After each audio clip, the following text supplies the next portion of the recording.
Yeah. So signatures, title, I'm trying to think if there's anything else I can mention.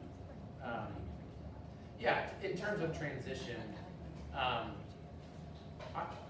you are not going to find me bothered by you asking me a question. Hopefully you all know that. There could be a question that comes to me that I immediately loop Jess in. But that, if you're finding yourself thinking, I wonder who this is a question for, which several of you actually in the last 7 days already have. And what most of you are doing is you're probably emailing both of us. Great. Like, you do not run the risk of bothering anybody. Always default to asking the question to as many people as you think you need to ask the question. Way better than, I don't want to bother somebody that I'm not supposed to bother. Like, no. If you're thinking that, you missed it. The more experienced you become, the more you'll probably very quickly know, could I ask a peer? Do I need to ask Jess? Do I need to ask Mark? A staff person, right? It could be a question for Ashley or Michelle. But just default to asking the question, and we'll make sure you get to the right person. That makes sense? Yes, Jim? Is your legal signature Jess or Jessica, or are you just Jess Martin? That's a great question. It's Jessica Martin, and I'm pretty sure I have it set up in at least .loop for Jessica Martin. So once we transfer over to .loop, it won't be an issue. If you're sending me DocuSign, you probably want to send Jessica, like I'm 9, but it's fine. Yeah. Like you're not. Or you're in trouble. What about, like anything else to look for in the future? I know we've got an office coming in Bottle Works. Is there anything else on the horizon, or is there an update with that? I was supposed to give you an update on Bottleworks that Rosie reminded me of before we started. And I forgot, but then I remembered again. I was going to do this at the end. So thank you for it, Rosie. Good job. The building that is currently going up at Bottleworks, if you ever drive by there, big 3-story cinder block building. It's facing 9th Street.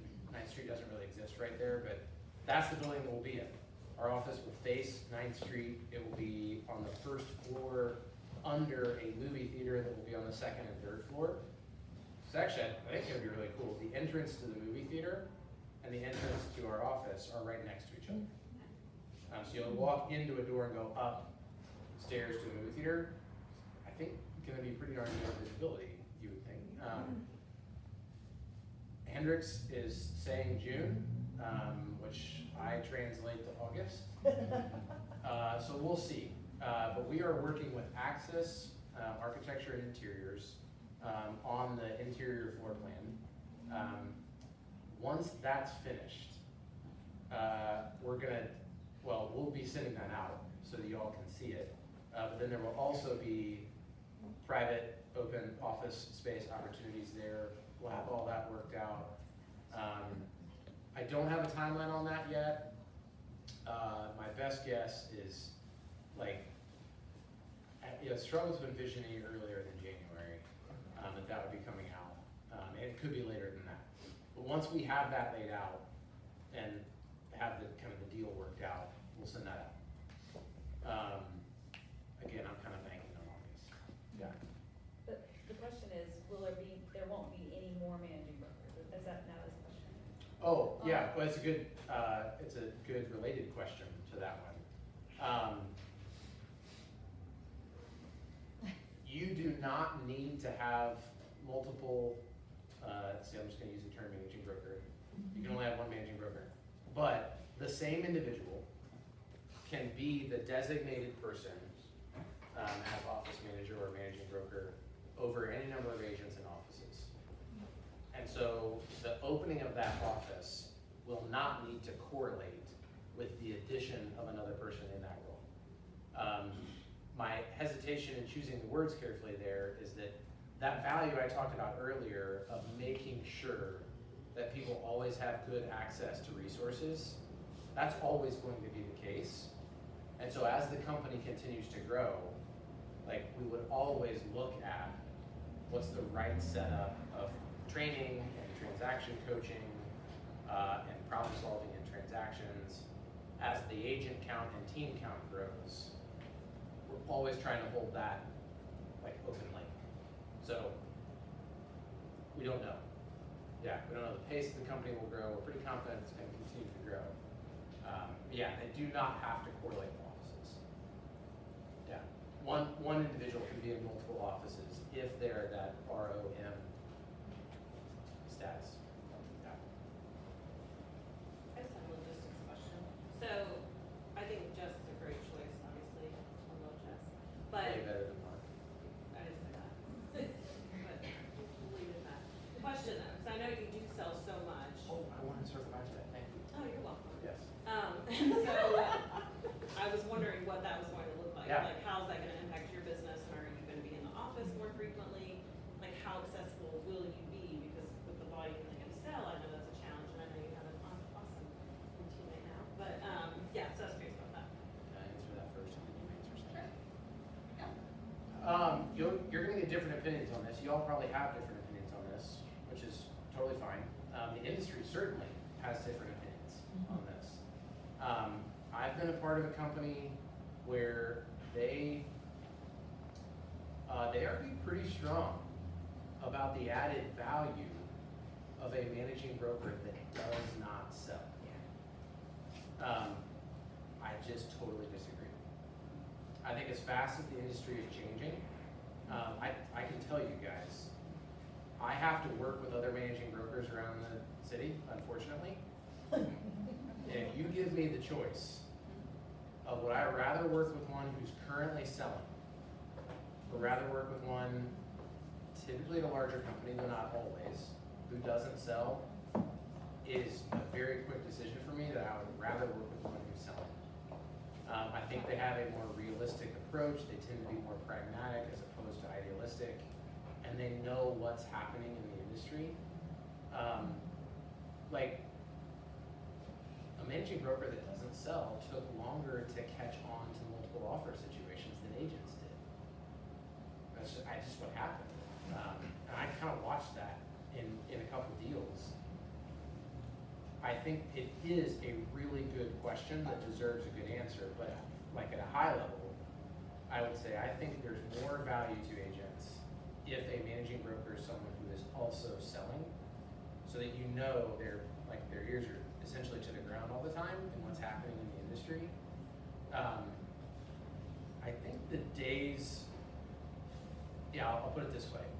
If you look at the average age of companies and which companies tend to have managers that sell and which ones tend to not, it would suggest that the days of the managing broker, someone who isn't selling, are numbered. Like the trend in the industry Yeah, is for and sure. I agree that it should be someone who sells. I was just curious about it, because I know she sells a lot. Yeah, yeah, so, Accessibility is, curious. that is a conversation Jess and I have had. I want Jess to comment on capacity and availability. But I just want to say like that, for us, you're looking for kind of a sweet spot, Yeah. is basically, yeah. So, as far as me selling, yes, I will continue to sell. But as I've known this transition is coming, I've set up myself with what I think is an amazing team. So I have Ross and Diane now on my team. So you will start to see my personal sales dip, as I am hopefully handing off that referral business. I will still be working some transactions, but my goal is to be very available for you guys. I have an office here, but I'm always available. So call me, text me, email me. My goal is to really be as available as I can for all of you. And I'm going to manage my own sales, as I see necessary. Yeah. I don't know where Jess's office is. Connected to Ross, yes. Next to mine.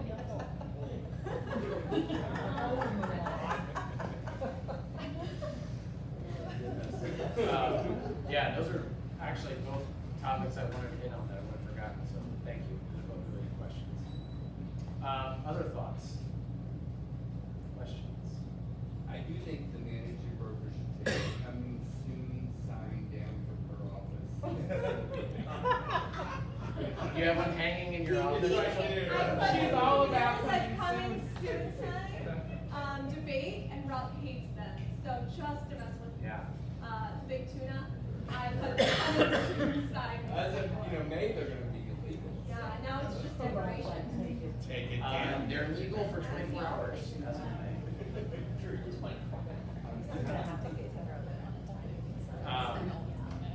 yeah, other questions or thoughts? We're really grateful to have Jess. I think she's gonna add a lot of value in a number of ways, even just culturally. I think she has, and she's not the only agent here that does this, but I think the highest level of customer service, I think the conscientiousness that she has to her clients and the experience they have. I don't know if I've ever referenced this in front of the group, but when we started the rebrand, this was probably in March or April of 2018. I think about that, yeah. Pitt did a lot of market research on our brand, but not positioned as like obviously from our brand. So they were asking the consumer about a couple different companies that are in the same space. So the consumer wouldn't have known this was initiated by what was the Nottingham Realty Group. And so they had this series of questions, and then they tracked and then charted out the frequency of answers.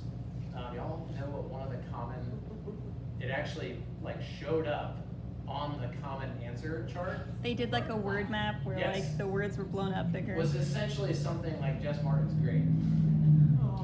Yeah. And which I think says the fact that she had stuck out in the mind of consumers. We weren't surprised by that. But I think that level of service orientation is what I think of as helping. So I'm excited that she's with you guys. Thanks for coming. I know Friday afternoon is valuable. Office updates. Updates of our jobs. In addition to the ones I did. Never mind. We're good. Oh. You said staff changes, I thought. Yeah, so it's that. Yeah, so I'm, in addition to the transaction closing process, I'm forgetting about one? Just that I'm doing more recruiting. Yeah, thank you. You're welcome. This is now a couple works in the making. Thank you. Do you want to take the camera? No. Many of you are doing a great job of speaking highly of your brokerage in the industry, which we don't take for granted. This is a big part of how the company keeps growing. As Michelle has been with us and has grown in her capacity and is taking on more, one of the things that this is allowing for Rosie to do is to transition to more of an out-facing role in the industry. So just as a kind of pragmatic version of that, if an agent wants to hear more about the company, they're either meeting with Rosie or me or both of us. That's the rhythm that we've kind of been in now for several months. And that's what we're going to continue to do. Once that person is ready to do an onboarding and an orientation here, Michelle is driving that process. Rosie will still be participating along with Jess in a lot of the agent culture stuff, brainstorming sessions, training sessions, company meetings, etc.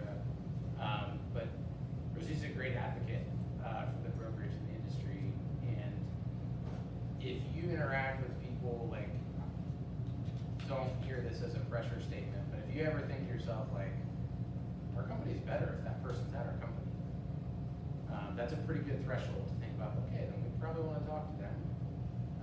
And generally an introduction to Rosie is the way to do that. So she's done a very, very good job. I mean, a couple of you are like, yeah, of course that's what Rosie does, because I talked to her. But yeah, maybe if you were earlier on, you wouldn't have seen Rosie's role in that way. So Rosie, thanks for the reminder. Yeah. Thank you, Rosie. Rosie, she was really looking, it was about the cold calls that Rosie was looking to pick up to do more cold calls in her job.